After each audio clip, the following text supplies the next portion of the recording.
Medical ક્ષેત્રે ઘણો technical વિકાસ થયો છે। લોકોના જીવ બચે તે ડોક્ટરો પણ મહેનત કરી રહ્યા છે। નવી ટેકનોલોજીનો ઉપયોગ પણ વધી રહ્યો છે અને આવી જ એક 3D ટેકનોલોજી પાલડી પાસે આવેલ નેત્રાલય હોસ્પિટલમાં વસાવવામાં આવી।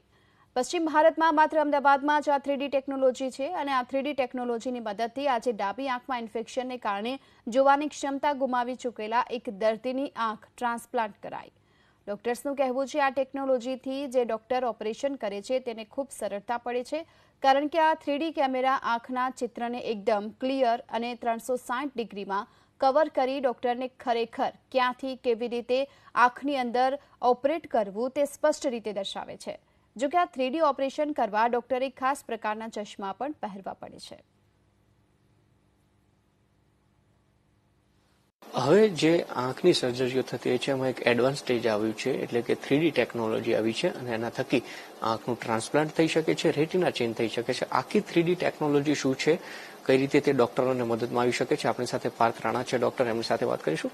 ડોક્ટર પાર્થ, આ જે 3D ટેકનોલોજી છે એનું એડવાન્સ સ્ટેજ ચૂઝ કરી શકાય અને એને ડોક્ટરોથી અને સાથે જ દર્દીઓને જો ઓપરેશન થતું હોય છે એમાં કેટલી મદદરૂપ થઈ શકે છે? આ જે 3D ટેકનોલોજી છે એનાથી આપણે જે નોર્મલ જે પેશન્ટને જે આંખ જે છે એ ખાસી આપણને મોટી દેખાતી હોય છે। નોર્મલી પહેલાં જે અમે માઇક્રોસ્કોપથી સર્જરી કરતા હતા એની અંદર ઘણા અલગ ફોકસ કરવા પડે અને જેનાથી અમે જોઈ શકતા હોઈએ, પણ હવે અમારી સામે આ જે લાર્જ સ્ક્રીન મૂકવામાં આવેલી છે, જે તમે જોઈ આ લાર્જ સ્ક્રીનની અંદર જે અમને આંખ જે છે એ 3Dમાં દેખાય છે। 3Dમાં જોવાનું કારણ શું છે કે આંખ જે છે ફ્લેટ નથી, એ ગોળ છે। એટલે ગોળ જોવા માટે શું છે કે કયો ભાગ ઉપર છે, કયો ભાગ નીચે છે, કેટલી ડેપ્થ છે એ અમારે જાણવી જરૂરી હોય છે, જેનાથી અમે સારી રીતે કામ કરી શકતા હોઈએ। તો એ જે છે અમને આ 3D ટેકનોલોજીથી બહુ સારી રીતે દેખાય છે।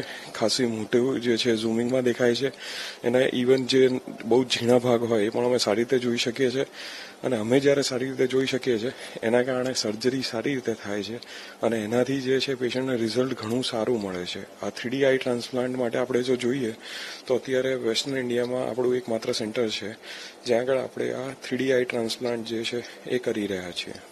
પછી પહેલા જે માઇક્રોસ્કોપથી કરતા હતા એમાં કેવા ચેલેન્જીસ સામે આવતા હતા જે આ 3D થી નિવારી શકાય છે? માઇક્રોસ્કોપથી આપણે જે સર્જરી કરતા હતા એની અંદર જે છે આપણને ફિલ્ડ ઓફ વ્યૂ આટલો મોટો નહોતો મળતો અને જે આ ઝૂમિંગની અને જે અમારું જે પેશન્ટથી જે થોડું ડિસ્ટન્સ જે છે એ ખૂબ નજીક હોતું હતું।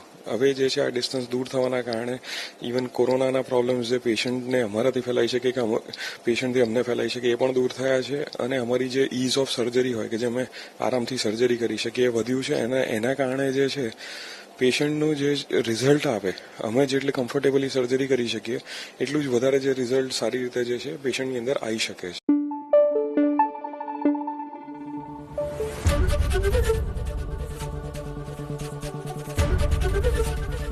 એબીપી અસ્મિતા, ગુજરાતની અસ્મિતા।